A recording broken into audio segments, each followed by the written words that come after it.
சீமான் அவர்கள் பெரியாரை வந்து இழிவுபடுத்துறது அப்படின்ற காரணத்தினால 70 மேல ஒரு வழக்கு வந்து பதிவு பண்ணப்பட்டிருக்காங்க சீமான் மேல. இது வந்து எப்படி சார் பாக்குறீங்க? திராவிடர் கழகத்தை சேர்ந்தவங்க இல்லை திராவிட முன்னேற்ற கழகத்தை சேர்ந்தவங்க சீமான் பெரியாரை அவதூறு செய்து விட்டார்னு சொன்னா அது பரவாயில்ல. பத்திரிகைகள் எழுதுறாங்க சீமான் பெரியாரை அவதூறாக பேசினார், சர்ச்சை பேச்சுன்னு எழுதுறாங்க. இது எப்படி இது அவதூறா அப்படின்னு முடிவு பண்ண வேண்டியது நீதிமன்றம்.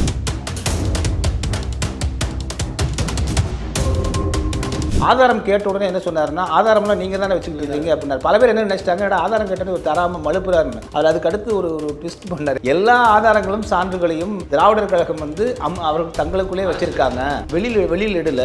ஏன்னா இதை கேட்டு தான் குளத்தூர் மணியும் அதே போல் கு ராமகிருஷ்ணனும் பிரிஞ்சே போனாங்க.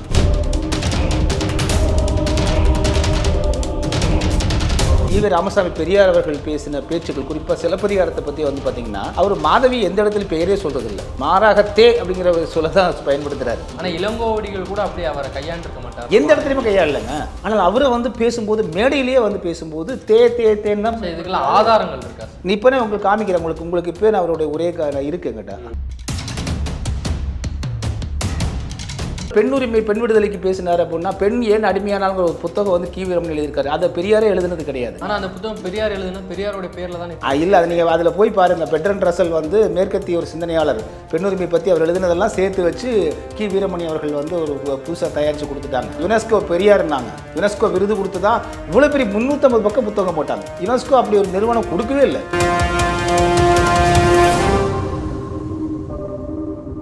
தொடர்ந்து 14 ஆண்டு காலமாக சீமான் அவர்களையும் அவருடைய குடும்பத்தாரையும் பற்றி நீங்கள் தொடர்ந்து எக்ஸ் தளத்திலேயோ ட்விட்டர்லேயோ அதே போல் யூடியூப்லேயும் ஆட்களை வாடகைக்கு வச்சு அமர்த்திட்டு பேசிட்டு இருக்கீங்கல்ல. திராவிட இயக்கத்தினுடைய ஆதரவாளர்கள் சீமானை தரக்குறைவாக தனிப்பட்ட முறையில் திட்டுறாங்க. திரு சீமான் ஈவே ராமசாமி பெரியாரை தனிப்பட்ட முறையில் திட்டல. ஈவே ராமசாமி பெரியார் இப்படி எழுதியிருக்காரே, உண்மையா இல்லையான்னு சொல்லுங்கன்றார்.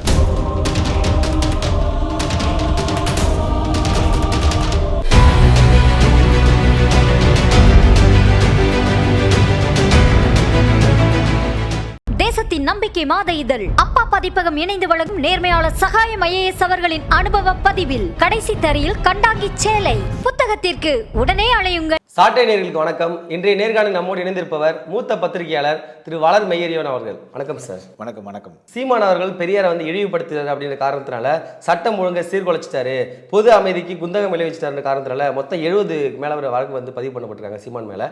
இது எப்படி சார் பாக்குறீங்க? பெரியார் பேசாத ஒண்ணு சீமான் பேசிட்டாரா, இல்ல சீமான் பேசியது சரியா?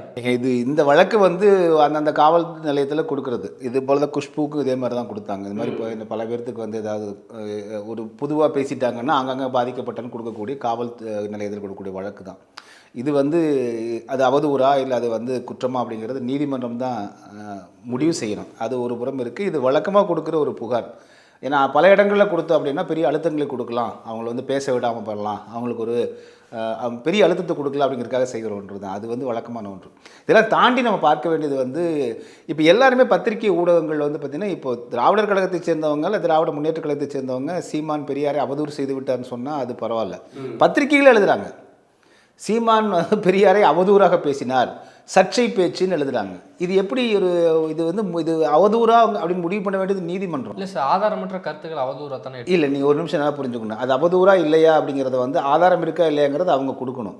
அப்போ நீதிமன்றத்துக்கு ஏற்கனவே பார்த்தீங்கன்னா கார்த்திகேயன் நாம் தமிழர் கட்சியை சேர்ந்து ஒரு ஆதாரத்தை கொடுத்துருக்கார், தொலைக்காட்சியிலேயே நீங்கள் ஒரு விவாதத்தில் கொடுத்துருக்காரு.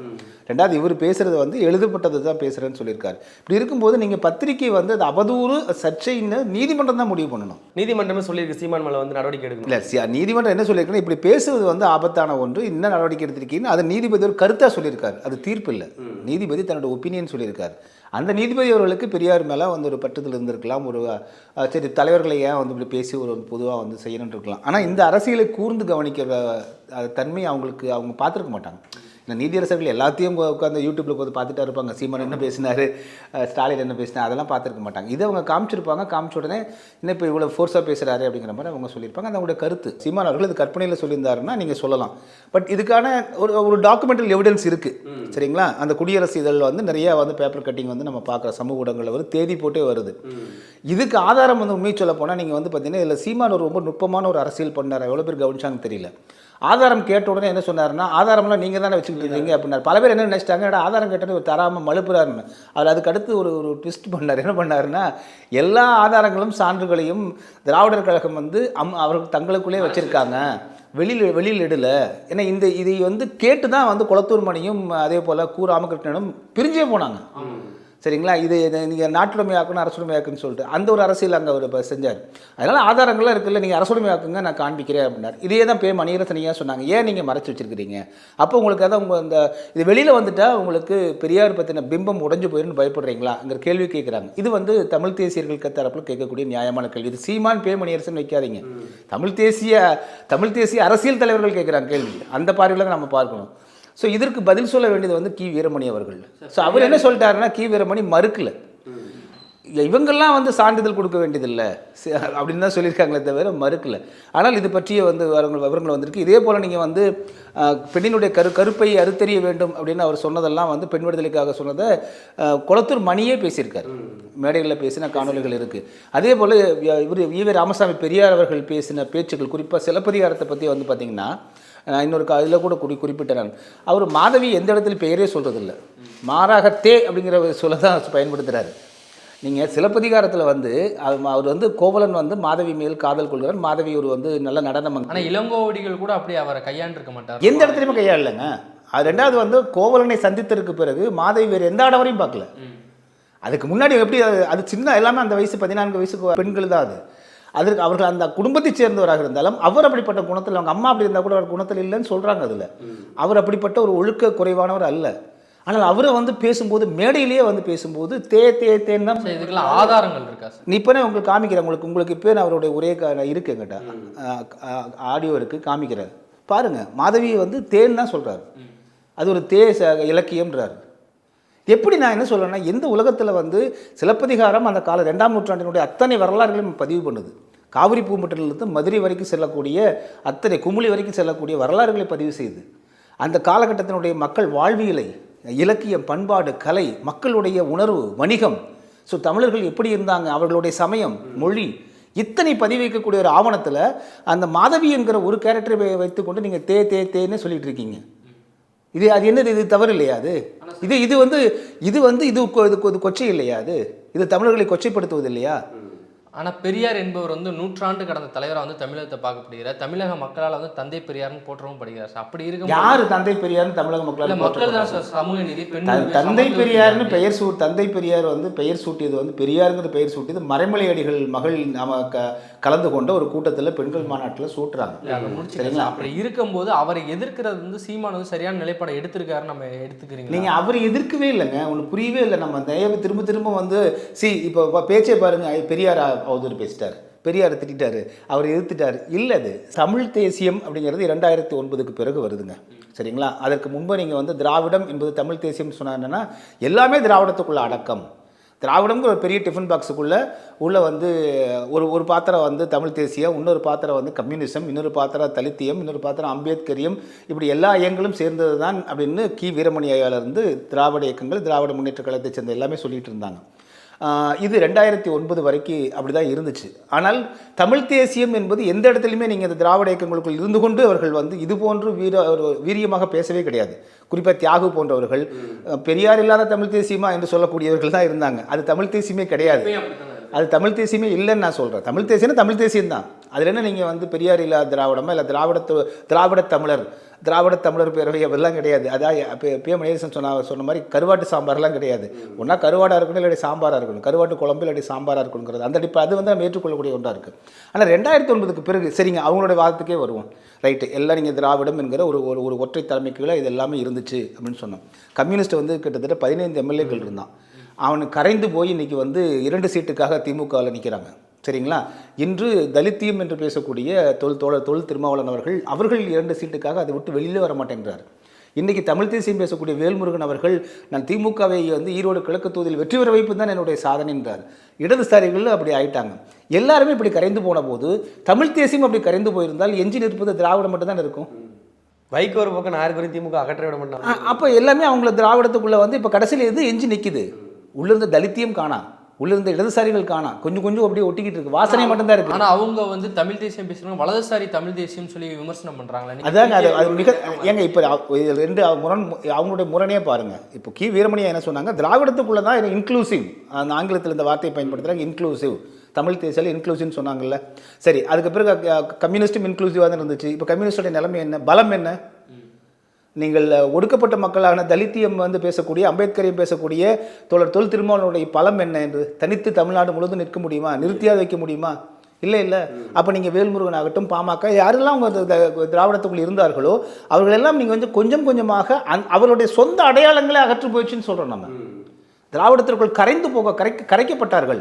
நீங்கள் அப்படி எப்படி இருந்தான்னு வச்சுக்கோங்களேன், பிரச்சனை இல்லை, ரைட்டு, பரவாயில்லப்பா. திராவிடங்கிறது ஒரு ஒரு ஒரு எப்படின்னா ஒரு ஃபெடரேஷன் மாதிரி, கூட்டமைப்பு மாதிரி. அது கீழே வந்து தலித்தியம், தமிழ் தேசியம், கம்யூனிசம் இதெல்லாம் இருந்துச்சுன்னு நம்ம வந்து சொல்லலாம். இது எல்லாமே கரைஞ்சு போயிடுச்சு. இதில் இப்படிப்பட்ட சூழ்நிலை தான் 2009 கண்முன்னே 1.5 லட்சம் பேர் கொல்லப்பட்டது. இங்கே வெறும் 2 கோடி பேர் உள்ள அந்த ஒரு மாநிலத்தில், அந்த ஒரு சின்ன நாட்டில், குட்டி நாட்டில் இங்கிருந்துக்கிட்டு 7 கோடி பேர் இந்த வந்து நம்ம அழுத்தம் கொடுத்து அதை தடுக்க முடியல. அப்படிங்கும் போது தான் தமிழ் தேசிய பேரெழுச்சி வந்துச்சு. ஸோ அப்போ தமிழ் தேசியம் என்ன இருக்குன்னா, நீங்கள் சொன்ன இந்த திராவிடத்துக்குள் இன்க்ளூசிவாக இருந்த அப்படின்னு நீங்கள் சொன்னீங்க இல்லையா, அது இப்போ வெளியில் வந்துடுச்சு. புரியுதுங்களா? அரசியல் பிளவு. எஸ், இப்போ வந்து இப்படி தான் நீங்கள் பாலிடிக்ஸ் பார்க்கணும். நீங்கள் இது ஆனால் இவங்க என்ன பண்ணுறாங்கன்னா, வழக்கம் போல் ஈவே ராமசாமி பெரியார் காலத்திலேருந்து வந்து நீங்கள் திராவிடத்தையோ அல்லது வந்து அவருடைய குறைகளை சுட்டி காட்டினீங்கன்னா உடனே சங்கின்ட்டுருவாங்க, உடனே பார்ப்பன கைக்கூலிம்பாங்க, உடனே வந்து பிராமண கைக்கூலிம்பாங்க. இது வந்து வழக்கமாக அவர்கள் வந்து ஒரு ஒரு டெம்ப்ளேட் வச்சுருப்பாங்க. யாரை பண்ணால் அப்படி தான் சொல்லுவாங்க. நீ இப்போ அதுக்கு மேலே எதுவுமே பேச தெரியாது. ஆனால் அது இல்லை, அவர்கள் அப்படி வந்து சொன்னாலும் கூட நடைமுறைகள் அப்படி இல்லை. நடைமுறையில் வந்து பார்த்திங்கன்னா இதற்கு சான்று அவங்களால கொடுக்க முடியுமா? இப்போ வந்து நாம் தமிழர் கட்சி இருக்கிறது, பே மணியரசன் ஐயா இருக்கிறார்கள். இவரெல்லாம் வந்து சுபவீர பாண்டியன் போன்றவங்கள்லாம் வந்து பார்த்திங்கன்னா அவர்கள் வந்து ஆற்றாமையின் காரணமாக சாவர்கர் அப்படின்லாம் சொல்கிறாங்க. அப்போ நீங்கள் எதையே வந்து அதனால தான் திருப்பி இவங்க கேள்வி கேட்குறாங்க. உதயநிதி ஸ்டாலின் சொல்லியிருந்தாரு, பெரியாரை கையில் எடுக்காமல் தமிழ்நாட்டில் யாருமே அரசியல் செய்ய முடியாது அப்படின்னு. இப்போ சீமானை வந்து எதிர்த்து பேசினா கூட பெரியாரை எதிர்த்து சார் பேசுகிற மாதிரி இருக்குது. நீங்கள் ஈவே ராமசாமி பெரியார் அவர்களே இங்கே யாருமே மறுக்கலைங்க. அப்படி ஒருத்தர் இருந்தார், இங்கே தலைவர் இருந்தார், ஒரு 2 பத்திரிகைகள் நடத்தினார், அப்புறம் வந்து சுயமரியாதை இயக்கம் நடத்தினார், அப்புறம் நீதி கட்சியினுடைய ஒரு பிரிவுக்கு தலைவராக்கப்பட்டார், 2ஐயும் சேர்த்து திராவிடர் கழகம்னு ஒன்றா கலந்தார், அவர் பாடுபட்டார். 73 வரையிலும் இருந்தார் அவர், சரிங்களா? அதிலெல்லாம் யாரும் மாற்று கருத்தே இல்லை, அவருடைய செயல்பாடுகள் மாற்று கருத்து இல்லை. இப்போ நீங்கள் தொடர்ந்து சொல்லப்படக்கூடிய தமிழ் தேசியர்கள் வைப்பது என்னென்னா, அவர் மட்டும்தான் எல்லாம் செஞ்சாருன்னு சொல்லாதீங்க. அப்படி யார் சொல்கிறாங்க? திராவிடம் அப்படி தான் சொல்லுதுங்க. திராவிடம் பார்த்து இன்றைக்கி போய் பாருங்கள், கமெண்ட்டில் பாருங்கள். இன்றைக்கி நம்ம 3 பேர் உட்காந்து பேசிட்டு இருக்கிறது காரணமே பெரியாரும்பாங்க. காரணம் இல்லையா சார்? பெரியார் தான் வந்து படிக்க வச்சார்லாம் சொல்கிறோம். என்ன படிக்க வச்சாருங்க? எல்லாரையும் வந்து படிக்க வச்சார், பெண் உரிமைக்காண்டி பேசினார்லாம். அதுதாங்க இது இந்த இப்படி ஒரு பிம்பம் கட்டமைக்கப்படுது, இப்படி தொடர்ந்து ஒரு பிம்பம் கட்டமைக்கப்படுது. இந்த பிம்பம் கட்டமைக்கிறது அவருடைய பங்களிப்பதில் இருந்தால் நம்ம வந்து மறுக்கல. என்ன சொல்றீங்கன்னா அவரும் ஒரு பங்கா இருக்கலாம், ஆனால் அவர் மட்டுமே காரணம் எதுவும் இதுதாங்க நம்ம அது நேச்சுரல். அதுதானுங்க, ஒத்தையால் இப்படி காரணமாக இருக்க முடியும். இப்போது சிங்கப்பூருக்கு வந்து பார்த்தீங்கன்னா லீக்வான் இருந்தார் இல்லைங்களா, அவர் ஒற்றை இருந்தாருன்னா அவரை சொல்லலாம். அப்படி இங்கே இல்லையே. அது அப்படி ஒன்றும் வந்து ஈவே ராமசாமி பெரியார் அவர்கள் தமிழ்நாட்டை கட்டமைக்க கிடையாது. அதுக்கு காரணம் என்னன்னா, அவர் அரசியல் கட்சியிலே கிடையாது, அவர் ஒரு தனி இயக்கம் காண்றார். 73 கடைசி உரையை வந்து முடிஞ்சால் கேட்டு பாருங்க, தீநகரில் பேசினது. நான் இத்தனை ஆண்டு காலம் வந்து நான் வந்து பார்த்தீங்கன்னா இயக்கமாக இருந்து கொண்டு ஆளும் அரசுகளுக்கு அழுத்தங்கள் கொடுத்து நம்ம காரியத்தை சாதித்து வந்தோம் அப்படின்றார். அவ்வளோதான். இதுதான் அவரே சொல்கிற வெர்ஷன். ஆனால் இவங்க என்ன சொல்கிறாங்க, எல்லாமே அவர் தான் பண்ணாருன்றாங்க. இப்போ அவர்களே முரண்படுறாங்க. அதுதான பிரச்சனையாக இருக்குது. நீங்கள் தமிழ் தேசியவாதிகள் திராவிடத்தை உடைச்சாதான், திராவிடத்தை வீழ்த்தினாதான் நம்ம தமிழ் தேசத்தை நம்ம தமிழ் மண்ணில் கொண்டு வர முடியுன்றது உறுதியாக இருக்கீங்களா? நீங்கள் நல்லா புரிஞ்சுக்கோங்க. அப்படி வந்து இது பேச்சு வழக்கில் அப்படி சொன்னாலும் இது அல்ல. நான் திரும்ப சொல்கிறேன், இந்த அரசியல் என்னமோ 2009 வந்தது அல்லங்க, சரிங்களா? முதலாக திராவிடர் கழகம் என்று பெயர் வைக்க வேண்டும் என்ற போது அதில் பொதுச் செயலாளராக இருந்த கி.ஆ.பி. விஸ்வநாதம் அவர்கள் தான் இல்லை தமிழர் கழகம் வைக்கணுன்றாங்க. இது 1938, 39 கிட்டத்தட்ட 44 பெயர் வைக்கிறாங்க இல்லைங்களா, அந்த காலத்திலே வந்துடுச்சு. அப்போ தமிழ் தேசியம் என்கிற வந்து அந்த முழக்கம் அப்போவே வந்துடுச்சு. இது ஒன்றும் புதுசு சீமா 2009 பிறகு வீரியமாச்சு, அப்போவே வந்தாச்சு. அப்போ அண்ணல் தங்கோ இருக்காங்க, கி.ஆ.பி. விஸ்வநாதம், சண்டே அப்சர்வர் பாலசுப்ரமணியம், இவங்கெல்லாம் வெளிப்படையாகவே சொல்கிறாங்க, இல்லை நீங்கள் தமிழர் கழகம் தான் வைக்கணும்னு. முடியாதுன்றார் அவர், சரிங்களா? ஈவே ராமசாமி பெரியார் முடியாதுன்றார். மாறாக அண்ணாவை வைத்து பேர் அறிவிச்சிடுறாரு. அதற்கு பிறகு வந்து அதிலிருந்து வெளியே வந்து தமிழர் கழகம்னே தொடங்கினார் கி.ஆ.பி. விஸ்வநாதன். அப்போவே வந்துருச்சு உங்களுக்கு தமிழ் தேசியம் வந்து ஒரு திராவிடத்திற்கான. என்ன காரணம்னா, நீங்கள் ஹிந்தி திணிப்பு எதிர்ப்பு போராட்டத்தில் வந்து முதலாக 1938 ஈழத்தை சிவானந்த அடிகள் தொடங்கி வச்சது. அதில் வந்து அப்புறம் முதல்ல பெரியார் வந்து அதை கலைக்கிறாரு. அப்புறம் வந்து அது நல்லா பிக்கப் ஆகன்னு தெரிஞ்சோன்னா உள்ளே நுழைஞ்சிட்டு என்ன செய்கிறாருன்னா, அப்போ வந்து ஹிந்தி எதிர்ப்பு போராட்டத்தை வந்து கி.ஆ.பி. விஸ்வநாதன் சேர்ந்து செய்கிறாங்க. அப்போது அவர் அதற்காக கூட நின்று கி.ஆ.பி. விஸ்வநாதன் போராடினா கூட அவருடைய திராவிட நாடு கோரிக்கை ஏற்றுக்கல. ஸோ கியாபே விஸ்வநாதம் அவர்கள் தலைமையிலான அன்றிருந்த தமிழ் தலைவர்கள் அனைவருமே ஈவே ராமசாமி பெரியாருடைய திராவிடர் கழகம் என்று பெயர் வைத்ததை மறுத்து தமிழர் கழகமே தொடங்கினாங்க. அதே போல் திராவிட நாடு கோரிக்கையை மறுத்து அவர்கள் இது சரியான போக்கு இல்லை அப்படின்னு அப்போயோ எதிர்த்து வாதிட்டுட்டாங்க. இன்று சீமான் வாதிடுவது, இன்று பேய்மணியசனையா வாதிடுவது 1944 கியாபே விஸ்வநாதம் அண்ணல் தங்கவும் அப்பொழுதே முழக்கமிட்டு தனி இயக்கமே கண்டுட்டாங்க. இந்தளவு பெரிய இயக்கமாக அன்று வளராமல் இருந்ததே தவிர இயக்கம் கண்டுட்டாங்க அப்படின்னு என்ன அர்த்தம்? ஸோ ஏற்றுக்கொள்ளவில்லைன்னு அர்த்தம். ஈவே ராமசாமி பெரியார் அவருடைய இந்த திராவிட சிந்தனையை ஏற்றுக்கொள்ளலன்னு அர்த்தம்.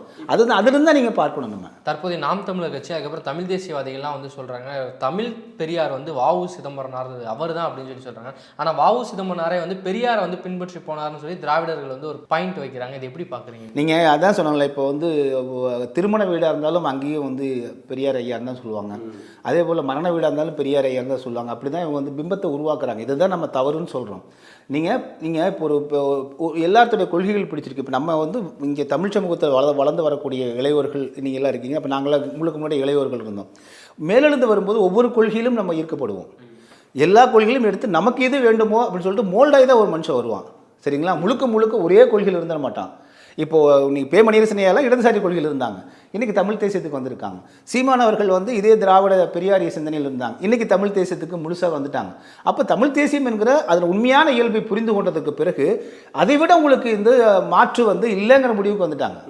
பேசும்போது சொன்னீங்க இன்னைக்கு சீமான் முழுமையாக வந்துட்டாருன்னு சொல்லிச்சுங்க. அப்படின்னா 2009 முழுமையாக வரல, பெரியார் எதிர்ப்பு பின்பு தான் முழுமையாக வரல. இன்று தான் அறிவிக்கிறார். என்ன அதுக்கு 2-3 நாளைக்கு முன்பு தான் சொல்கிறாரு, நீங்கள் அன்று பின்பற்றுறீங்க. ஆமாம், நான் புத்தகத்தை படித்தேன், வாசித்ததுக்கு பிறகு தான் தெரியுது அவர் முழுக்க தமிழுக்கு எதிராக இருக்கிறதுனால நான் முழுமையாக தற்பொழுது எதிர்த்து நிற்பது தான் அப்படிங்கிற அரசியலுக்கு வந்துட்டேங்கிறார். அந்த முழுமையை சொல்கிறேன்.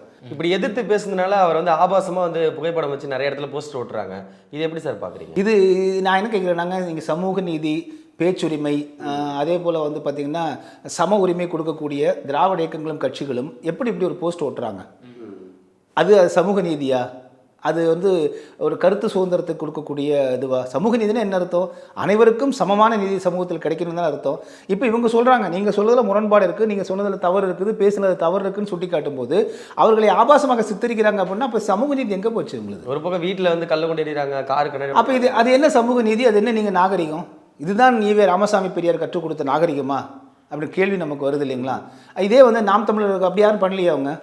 ஆனால் எங்களுக்கு பெரியார் எங்கள் உணர்வை தொட்டால் நாங்கள் இப்படி தான் பண்ணுவோம்னு சொல்லி அவங்க சொல்கிறாங்களே. பெரியார் உணர்வை தொட்டால் அப்போ நீங்கள் இதே தொடர்ந்து 14 ஆண்டு காலமாக சீமான் அவர்களையும் அவருடைய குடும்பத்தாரையும் பற்றி நீங்கள் தொடர்ந்து எக்ஸ் தளத்துலேயோ ட்விட்டர்லேயோ அதே போல் யூடியூப்லேயும் ஆட்களை வாடகைக்கு வச்சு அமர்த்திட்டு பேசிகிட்டு இருக்கீங்கல்ல, அதே உணர்வு தான் அவருக்கு இருக்கும்.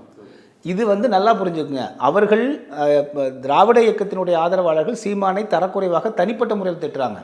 திரு சீமான் ஈவே ராமசாமி பெரியாரை தனிப்பட்ட முறையில் திட்டல. ஈவே ராமசாமி பெரியார் இப்படி எழுதியிருக்காரே உண்மையா இல்லையான்னு சொல்லுங்கன்றார். உடனே அவதூறு பரப்பிட்டாங்க. அவர் கருத்தியல் ரீதியாக தான் சொல்கிறார். திரு ஈவே ராமசாமி பெரியார் அவர்கள் என்ன எங்கள் விடுதலையில் எழுதுறாருங்க, நீங்கள் குடியரசில் எழுதுறாரு, மேடைகளில் பேசுகிறாரு.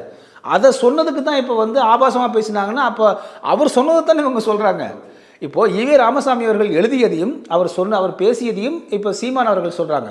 அது ஆபாசம்னா நீங்கள் திட்ட வேண்டியது ஈவே ராமசாமி பெரியாரையே தவிர சீமான் அவர்களே அல்ல. சீமான் அவர்கள் இத்தனை வருஷமாக கட்சி ஆரம்பித்து கொண்டு போயிட்டு இருக்காங்க. ஆனால் இவ்வளோ ஆண்டுகள் இல்லாமல் இப்போ பார்த்தீங்கன்னா ஒரு பக்கம் திராவிட இயக்க தமிழர் பேரை ஒரு ஆர்ப்பாட்டம் நடத்துகிறாங்க, இன்னொரு பக்கம் பார்த்தீங்கன்னா இதே மாதிரி கண்டன ஆர்ப்பாட்டம் நடத்துகிறாங்க தாப்பே தீக்காவினர். அதுக்கப்புறம் ஒரு படி மேலே போயிட்டு தமிழக முதலமைச்சர் ஸ்டாலின் அவர்கள் நேற்று தினம் பார்த்தீங்கன்னா சீமானே நேரடி விமர்சனம் பண்ணிருக்காரு. அவன் பெரியாரை பற்றிலாம் பேசுகிறான் அப்படின்ற மாதிரி எல்லாருமே சீமானை தான் குறிப்பிட்டு டார்கெட் பண்ணுறாங்க. இவ்வளோ ஆண்டுகள் இல்லாமல் சீமானை இப்போ எதுக்காக இவ்வளோ தூரம் எதுக்குறாங்க? காரணம் என்னென்னா, அவருடைய தமிழ் தேசியம் வலுப்பெறுகிறது. தமிழ் தேசியம் வாக்குகளுக்கு பணம் கொடுக்காமல் நிற்கிறாங்க அவங்க. நீங்கள் ஏற்கனவே நான் சொன்னதை போல் இன்க்ளூசிவ் திராவிடத்தில் இன்க்ளூசிவாக இருந்த கட்சிகள் எல்லாம் கூட்டணிக்குள் இந்த திருதராட்டிரன் ஆலிங்கனம் சொல்லுவாங்க, கட்டி பிடிச்சே கொண்டுருவாங்க அவங்க. அதுபோல் கரைந்து போகாமல் தனித்து நிற்கிது நாம் தமிழர் கட்சி. இவங்க இந்த பக்கம் கூட்டணி போகாமல் அது நிற்கிறாங்க அப்படிங்கிறது மிக முக்கியமான ஒன்று. இது மக்களால் பார்க்கப்படுது. அதனால் மக்கள் பிரச்சனைகளுக்கு குரல் கொடுக்குறாங்க, மக்களோட மக்களாக நிற்கிறாங்க. நீங்கள் எவ்வளோ பெரிய பொலிட்டிக்கல் பார்ட்டியாக இருந்தாலும் நீங்கள் வாக்களிக்க போவது மக்கள் தான். சரிங்களா? நீங்கள் ஒரு 10 ஓட்டு உங்களுக்கு வரைக்கும் 100 ஓட்டு நீங்களே வாங்கிட்டு இருக்கீங்க. புதுசாக ஒருத்தர் வந்துட்டான் 5 ஓட்டை பிடிக்கிட்டு போனாலும் உங்களுக்கு அதில் பாதிப்பு தானே. ஸோ இந்த மாதிரி அடிப்படையில் தான் பார்ப்பாங்க அவங்க. இது கொஞ்சம் கொஞ்சமாக வளர்ச்சி பெற்று வருது அப்படிங்கிறது நிச்சயமாக வந்து திமுகவிற்கு ஒரு உறுத்தல் தான். அதனால தான் நீங்கள் வந்து பார்த்தீங்கன்னா முதல்ல வந்து இதுவரையிலும் வந்து சீமான் அவர்கள் பெயரையே சொல்லலை மு.க. ஸ்டாலின் அவர்கள். ஆனால் ஒரு இடத்துல க்ளவுன்னார், கோமாளி அப்படின்னு முதல்ல வந்து ஒரு கொஞ்ச நாளைக்கு முன்னாடி விமர்சனம் பண்ணார். இப்போ வந்து இப்படி விமர்சனம் பண்ணுறாங்க. அதுக்கு அவருடைய ஆதரவாளர்கள், குறிப்பாக இந்த திமுக ஆதரவுடைய எழுத்தாளர்கள், கலை இலக்கிய பண்பாடு, அப்புறம் வந்து புரட்சியாளர்கள், அப்புறம் வந்து சுற்றுச்சூழல் ஆர்வலர்களே இருப்பாங்க. அவங்க திமுகவுக்கு மட்டும்தான் வந்து ஆதரவாக இருப்பாங்க. வேறு யாரும் இப்போ ஆமாம், பல்கலைக்கழகத்தில் அந்த மாணவி வந்து பாலியல் பலாத்காரம் பண்ணும்போது இவங்க எல்லாமே குப்பரடிச்சு படுத்துக்குவாங்க. ஃபேனை வந்து நல்லா அஞ்சில் வச்சு கம்பளி போற்றி படுத்துக்குவாங்க. ஸோ அது அவங்களுடைய வழக்கமாக இருக்குது. அவங்களாம் வந்து பார்த்திங்கன்னா இப்போ என்ன பண்ணுறாங்க, திரு சீமான் அவர்களுக்கு வந்ததுக்கு பிறகு என்ன இருந்தாலும் அப்படி பேசலாமா?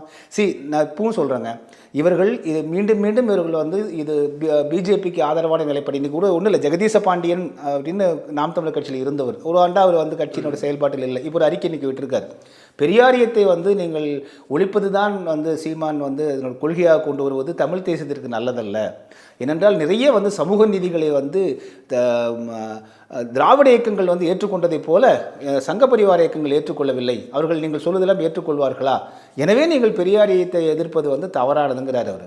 நம்ம என்ன கேள்வி கேட்குறோன்னா, பெரியாரியம் வந்து சீமானை ஏற்றுக்கொண்டு விட்டதா? அவர் இந்துத்துவம் ஏற்றுக்கல வேற விஷயம். 14 ஆண்டு காலமாக அவர் வந்த காலத்திலிருந்து ஆமக்கடி, விஜயலட்சுமி, வீரலட்சுமி என்று வந்து தொடர்ந்து அவதூறு பரப்புறதே தொழிலாக வச்சுட்டு இருக்காங்க. இவர்கள் வந்து மேலிருந்து வந்துவிடவே கூடாது என்பதுக்கு என்ன சொல்லுவாங்க, இவன் போட்டியாக வருவா அப்படின்னு சொல்லிட்டு அமுக்குவாங்க. அப்புறமா என்ன சொல்லுவாங்க, நீ ஒரு கவுன்சிலர் கூட வாங்கலை அப்படிம்பாங்க. இப்படி வசைப்பாடி கொண்டு இருப்பது திராவிடம் தான். ஸோ அப்போ வந்து அவங்க ஏற்றுக்கலன்னு தான் அர்த்தம். ஸோ இது போன்ற அப்போ இவங்களுக்குலாம் என்ன ஒரு அடிப்படை சிதை தமிழ்நாடு முழுவதும் 1944 தொடர்ந்து வந்து பார்த்திங்கன்னா திட்டமிட்டு இந்த பெரியார் தான் எல்லாம் செய்தார். இப்போ இவரே கேட்டார் இல்லைங்களா, இப்படிப்பட்ட ஒரு பிம்பம் கட்டமைக்கப்பட்டு சப்கான்ஷியஸ் மைண்டில் ஏற்றி வச்சிருக்காங்க மக்கள்கிட்ட. இவர் இப்படி தான் பண்ணாருன்னு. இப்போ ஹிந்தி திணிப்பு எதிர்ப்பு போராட்டம் அவர் தொடங்குனதா? இல்லை, எழுத்து சிவானந்தபடிகள் தொடங்குது. எழுத்து சீர்திருத்தம் அவர் தான் பண்ணாருன்னு சொல்கிறாங்க. எழுத்து சீர்திருத்தம் அவர் எங்கே பண்ணார்? அவருடைய பத்திரிகையில் வந்து அதை பயன்படுத்தினார்.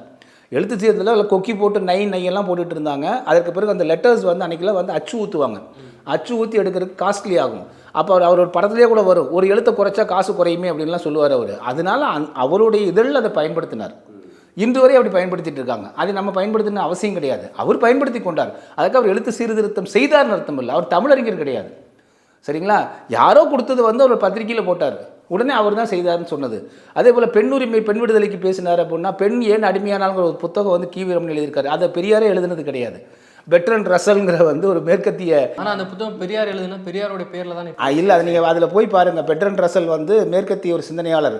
பெண்ணுரிமை பற்றி அவர் எழுதினதெல்லாம் சேர்த்து வச்சு கி வீரமணி அவர்கள் வந்து ஒரு புதுசாக தயாரித்து கொடுத்துட்டாங்க. யுனெஸ்கோ பெரியார்னாங்க. யுனெஸ்கோ விருது கொடுத்ததா இவ்வளோ பெரிய 350 பக்கம் புத்தகம் போட்டாங்க. சரி, இதுதான் அவங்களுடைய பரப்புரைன்னு சொல்ல வரேன் நான். யுனெஸ்கோ அப்படி ஒரு நிறுவனம் கொடுக்கவே இல்லை. அது யுனெஸ்கோங்கிறத வந்து நம்ம பூங்காக்கள் இருக்கு இல்லைங்களா, பூங்காவில் வந்து அந்த காலத்தில் யுனெஸ்கோ என்ன பண்ணுவாங்கன்னா, அந்தந்த ஊரில் யுனெஸ்கோ நற்பணி மன்றம் ஆரம்பிச்சிருந்தாங்க. அப்படி ஒரு பூங்காக்குள்ள இருந்து 4-5 பேர் கொடுத்த ஒரு விருது அது. அதை யுனெஸ்கோ நிறுவனமே கொடுத்ததுன்னு பரப்புகிறாங்க. இப்படி திட்டமிட்டு எல்லாமே. காரணம் என்னன்னாங்க, இவங்களுக்கு வந்து இவர்களுக்கு என்று ஒரு பெரிய தலைவர் இல்லைங்க. இவருடைய நல்லா கவனித்து பார்த்தீங்கன்னா, திராவிடம் என்பது அவர்களுக்கான, அவர்கள் என்ன சொல்கிறாங்கன்னா, தமிழர்கள் அவங்க ஏற்றுக்க மாட்டேங்க. நம்ம இப்பவும் சொல்கிறோம், நம்ம திராவிடன் அவங்கள வந்து பிரிக்கலை. அவங்களே தனியாக திராவிடன் சாக்க தானே சொல்லிக்கிறாங்க, தமிழர்கள் சொல்லிக்கிறது இல்லை. ஆனால் சார், இப்போ திராவிடங்கிறது நம்ம தமிழ் மண்ணில் வேரூன்றி நிற்கிது. அதை வந்து தமிழ் தேசியம் வீழ்த்துவது வந்து சாத்தியமா? வேறுங்கிறது எப்போ ஊன்றுச்சுங்க? அது திராவிடம்ங்கிற இந்த அரசியல் கோட்பாடு வேணால் நீங்கள் வந்து 1944 இருந்து தான் திராவிடர் கழகமாச்சு. அதற்கு முன்பு நீங்கள் வந்து பெரும்பாலும் பெருமொழியாளர் தான் இருக்காங்க. பெருமொழியாளர்கள் 600-700 ஆண்டுகள் தான் வச்சுருக்காங்க, 500 ஆண்டுகாலம் தான் வந்திருக்காங்க. அதுக்கு முன்னாடி இங்கே வந்து என்ன இருந்துச்சு? தமிழ் தானே இருந்துச்சு. அப்போ வேறு எது? இவர்கள் வந்து இவங்க வந்துட்டாங்க, நம்ம ஏற்றுக்கிட்டோம், நம்ம சகமாக தான் பார்க்குறோம், நீங்கள் இருக்கக்கூடிய குடிமக்களாக தான் பார்க்குறோம், நீங்கள் உங்களை உணர்வோடு நீங்கள் தமிழர்கள் ஏற்றுக்கிட்டால் நன்றின்னு சொல்கிறோம், தவறில்லைன்னு சொல்கிறோம். ஆனால் அவர்கள் ஏற்றுக்கலையே அவங்க. ஸோ ஆனால் இன்றைய காலகட்டத்தில் வந்து பெரியார் அப்படிங்கிற மிகப்பெரிய ஆளுமை அப்படின்னு சொல்லி போட்டுறாங்க. முக்கியமாக சொல்லணும்னா திராவிட கட்சிகளாக இருக்கணும், இந்த திராவிட கட்சி தொடர்புகள், முக்கியமாக மாநில கட்சிகள் அனைத்துமே வந்து பெரியாரை தன்னுடைய கொள்கை வழி தலைவராக ஏற்றுக்கிறாங்க. புதிதாக வந்த விஜய் கூட வந்து தன்னுடைய 5 கொள்கை தலைவரில் பெரியார் ஒரு கொள்கை தலைவர் ஏற்றுக்கிறார். ஆனால் இத்தனை ஆண்டு காலமாக என்னுடைய வழிகாட்டியில் ஒருவர் சொல்லிட்டு இருந்த சீமான் வந்து அவரை நான் வேரோடு வெட்டி சாய்க்க போகிறேன்னு சொல்லி இப்போ அறிவிச்சிருக்காரு. அப்போ வந்து அவர் மேலே ஒரு குற்றச்சாட்டுக்கு அவர் ஏதோ ஒரு அஜெண்டா மூலமாக செயல்படுறாரு, யாரோ அவருக்கான ஒரு ப்ராஜெக்ட் வந்து கொடுத்துருக்காங்கன்னு சொல்கிறாங்க. நிறைய பேர் வந்து கமெண்ட் கொடுக்குறாங்க, சீமான் மாறி மாறி பேசுகிறாருன்னு.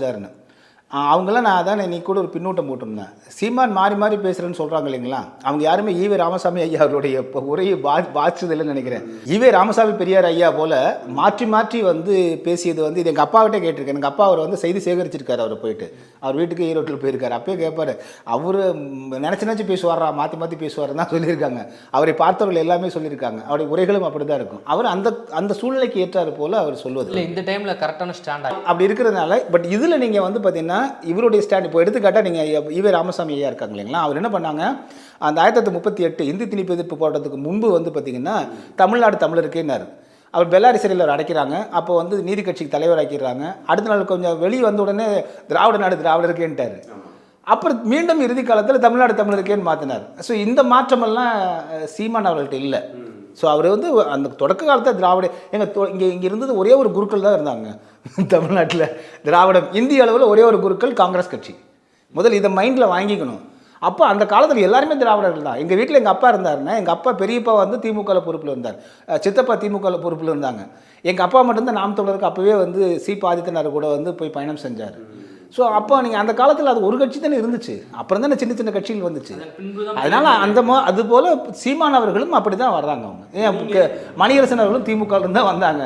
ஸோ அந்த காலத்தில் ஒரு கட்சி தானே இருக்குது. இப்போ நீங்கள் எதுக்கு வந்து திராவிட கட்சிகளே இல்லை திராவிடத்தை எதுக்குறீங்களா? இல்லை, நீங்கள் இதில் இப்போது திராவிடர் கழகம்னு தொடங்கினார் ஈவே ராமசாமி பெரியார் அவர்கள், சரிங்களா. அண்ணா வந்து திராவிட முன்னேற்ற கழகம் தொடங்கிட்டார். ஈவே ராமசாமி அவர்கள் கடவுளை மறுக்கிறாரு, கடவுள் இல்லைன்னு சொல்கிறார். ஆனால் அண்ணா வந்து ஒன்றே குலம் ஒருவனே தேவன் திருமூலரோட இதுலேருந்து எடுத்துக்கிட்டார் அவர், சரிங்களா. அப்போ கடவுளுக்கு வந்தாச்சு. ஒரு கட்டத்துக்கு அப்புறம் பிராமணர்களுக்கு அல்லாதது தான் நீதி கட்சின்னு சொன்னாங்க. கடைசியில் வந்து பார்த்திங்கன்னா பிராமணர்களும் சேர்த்துக்கொள்ளப்படுவாங்க திமுகவில் சொல்லிட்டாங்க. அப்போ உண்மையை நல்லா பார்த்தீங்கன்னா அன்று பிராமணர்களுக்கு அல்லாத கட்சின்னு சொன்னாலும் கூட அன்று நல்லா ஒத்து கவனித்தோம்னா அந்த நீதி கட்சி பிராமணர்கள் அல்லாதவர்களுக்கான, அதே சமயம் தமிழர்களுக்கு அல்லாதவா கட்சியாக இருந்துச்சு, அமைப்பாக இருந்துச்சு. தமிழர்களே தலைவராக இல்லை. அப்போ பிராமணர்களும் அல்லாத தமிழர்களும் அல்லாத ஒரு அமைப்பு தான் நீதி கட்சி. அதனுடைய நீட்சி தான் வந்து பெரியாருடைய கொள்கை, புரிஞ்சுங்களா. அப்போ அதிலிருந்து இன்னும் வந்து துண்டாக அவர்களுக்குள்ள ஒரு அடி ஆழத்தில் இந்த தமிழர்களுடைய ஆட்சி அதிகாரத்திற்கு வந்து விடக்கூடாது, அவர்களை வந்து நீங்கள் மேலெழுந்து வந்துடக்கூடாது, அது அரசியல் வெற்றி பெற்று விடக்கூடாது, தமிழ் தேச அரசியலெல்லாம் வந்து ஏற்றுக்கொள்ள முடியாது, அது பாரதிய ஜனதா கட்சி சங்க பரிவார அரசியல். அதை தான் சொல்கிறாரு. தமிழர்னு சொன்னீங்கன்னா பாப்பாடு உள்ளே வந்துடுவான்னு அன்று அவர் சொன்ன வெர்ஷனைத்தான் இன்று வந்து பார்த்திங்கன்னா சீமானை பற்றி பேசுகிற தமிழ் தேசியம் பார்ப்பனர் உள்ள வந்துடுவாங்க, ஆரியர்கள் உள்ள வந்துடுவாங்க. அதைத்தான் உடைக்கிறார் சீமான். தமிழ் தேசியவாதிகளால் திராவிடத்தை வந்து இந்த மண்ணிலேருந்து வேரோடு அழிக்க முடியுமா? அப்படி வந்து திராவிடத்தை வந்து வீழ்த்தணும்னா இன்னும் எத்தனை ஆண்டுகள் ஆகும் தமிழ்? நிறைய பேர் அப்படி தான் வந்து நம்ம குழந்தைத்தனமாக சிறுபள்ளித்தனமாக நினைக்கிறோம். இப்போ இவங்க திராவிடத்தை எதிர்க்கிறோன்னு காரணம் எதிர்க்கிறோன்னா அவர்களை முற்றாக ஒழித்து விடுவதுன்னு அர்த்தம் கிடையாது. இப்போ ஜெயலலிதா இருந்தாங்க, அப்போ வந்து திமுக வேரடி மண்ணுமாக ஒழிப்பேன்னு அப்படின்னாங்க. அப்படின்னா திமுக அழிச்சிறது அர்த்தமா? அவங்க அந்த அம்மா இருக்கிற வரைக்கும் ஆட்சி அதிகாரத்துக்கே வர முடியல, இரண்டாம் கட்சியாக தான் இருந்தாங்க. ஸோ அதுபோல தான் இப்போ வந்து அரசியல் அப்படி சொல்லும் பொழுது வந்து இப்போ ஆட்சி அதிகாரத்திற்கு நாங்கள் மேலே இருக்கணும் அப்படிங்கிறது தான், அதுதான் முதல் கட்டமாக இருக்க முடியும். இப்போ உடனே நீங்கள் வந்து திமுக க்ளோஸ் பண்ணிட்டு எல்லாம் ஊருட்டா போயிட போகிறாங்க. எல்லாருமே எல்லாமே சகோதர சகோதரிகளாக ஒன்றுக்குள்ளோடு தான் இருக்க போகிறாங்க இல்லைங்களா. இருக்கக்கூடிய எல்லா மக்களும், எல்லா மொழி மக்களும், எல்லா கட்சிக்காரர்களும் தமிழ்நாட்டில் தான் வாழ்ந்துட்டு இருக்கிறோம். நம்ம ஒன்றும் அமெரிக்காவுக்குள்ள ஓடி போயிட முடியாது. அப்போ இதுக்குள்ளே தான் இருக்கும். இதுக்குள்ளே ஆட்சி அதிகாரத்தை யார் வந்து பெறுவது அப்படிங்கிற அந்த ஆட்சி அதிகாரத்திற்கான போட்டி தான். இதுவரையிலும் நீங்கள் திராவிட இயக்கங்கள் சொல்வதை போல திராவிடத்திற்குள் தமிழ் தேசியம் இருந்தது என்ற ஒரு வாதத்தை எடுத்துக்கொண்டாலும் கூட முதல்ல வந்து 1944 வெளியில் வந்துச்சு. அதற்கு பிறகு 2009 வரைக்கும் சரி பரவாயில்ல அப்படின்னு உள்ள ஆதித்தனார் அவர்கள் கூட உள்ளே போய் இருந்தாங்க. 2009க்கு பிறகு முற்றும் முழுதாக தமிழ் தேசியம் தனித்து வந்துருச்சு. இப்போ தமிழ் தேசியம் வெர்சஸ் திராவிடம், பிரபாகரன் வெர்சஸ் பெரியார், இந்த அரசியல் தான் இது வந்து தமிழ்நாட்டில் இருக்கக்கூடிய அரசியல். இதை விட்டுட்டு இந்த அரசியல் பார்வையில் பார்க்காம இவர் பாப்பா சங்க பரிவாரத்தை வாங்கி பண்ணிட்டு இருக்காங்கன்னா அவளுக்கு அரசியல் தெரியவில்லைன்னு அர்த்தம். இதை மக்கள் புரிஞ்சுக்குவாங்க. உங்களுடைய நேரத்தை ஒதுக்கி பல்வேறு கேள்விக்கு விடையளிச்சமைக்கு நன்றி. வணக்கம். சாட்டை எடுத்து நாட்டை திருத்து